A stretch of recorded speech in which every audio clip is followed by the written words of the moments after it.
Am I to conclude that you're finished with it? No, don't conclude that. I probably now, on the average, spend $100 a day.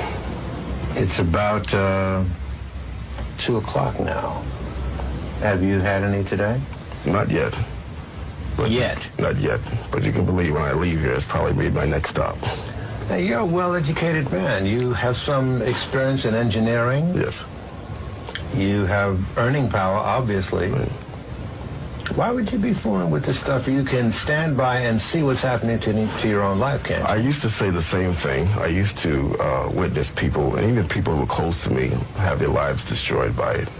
And I used to witness people sit in these places and spend their last penny. And I say to them, how could you do such a thing, you know? But once you have tried it, you become the anchor banker, you understand. It's that much of a feeling or a sensation that it has wrecked lives, careers, broken up homes. It's just something you can't really describe. What kind of shape is your life in now? Well, I've been a little bit more fortunate than most that I have a roof over my head. Some people who are into crack usually pay their rent months in advance so they don't get evicted, the smart ones. Because believe me, brother, if whatever money you have in your pocket you walk in there with, you're not going to walk out with it. So how much do you have on you now? A little over $200. And you're going to blow all of that? In about an hour and a half. What's the most you've used in a day? The most I ever spent was $1,300 in 6 hours. $1,300? $1,300 in 6 hours. I can't even describe it. I defy anyone to try and tell me it's the most pleasurable thing that they've ever experienced in their life. However, I would never tell anyone to take it. But once they have, I dare them to tell me that it's not the best feeling they've ever had. You love it, don't you? Well, I don't know if I'd say I'd love it, but... well, if it's the best feeling you've ever had, you know what most people automatically think. Right. And it's better than that? Yes.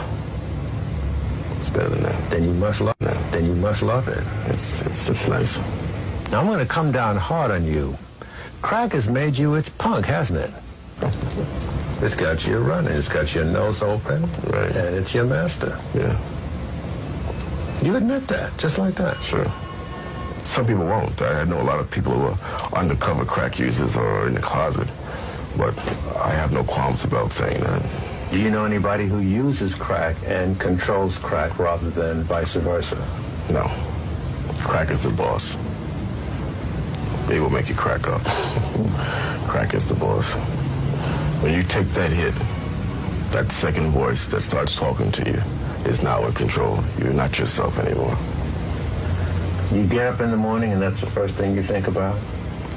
Sometimes I dream about it. In going to these crack houses, you've probably seen some horror stories. You probably have a whole list of them, don't you? Well, unfortunately, I do. And I've seen some people as young as, I would say, probably 16, 17 years old. I have been in a crack house on occasion where a young girl came in with her father, and she couldn't have been no more than 16, 17 years old. And she says, no, Daddy, it's my turn to buy.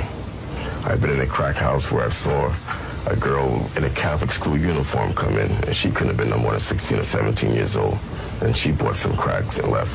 And she didn't even go home and change clothes for her, so you didn't even send someone else for her. She came herself. I've seen telephone repairmen, equipment and all, in crack houses. I've seen security guards in crack houses. I've seen transit workers in uniform in crack houses. And I guess it disturbs them not to be there because they are there sitting, smoking away. I've seen people come from New Jersey, go to a crack house, gas tank on empty, and can't even get home. I've seen people go to lunch and never go back to work. I personally have smoked crack in Harlem Hospital in the ladies' room with a girlfriend of mine who used to work there. I've seen women who will come to a crack house with their children and have them wait outside, 8, 9 o'clock at night. Have the children wait outside? Wait outside. Children 4, 5, and 6 years old are standing outside waiting for their mothers, and the mothers are inside smoking on this crack. I've seen a girl one day brought her baby to the crack house, and she was in such a rush to get high that she couldn't wait 20 minutes to cash her check. She pawned her child to the crack man and says, please give me a dime. I'll be back in 20 minutes. Hold my baby. Pawned her child. Yes, for $10. Bob Williams died not long after the interview I did with him.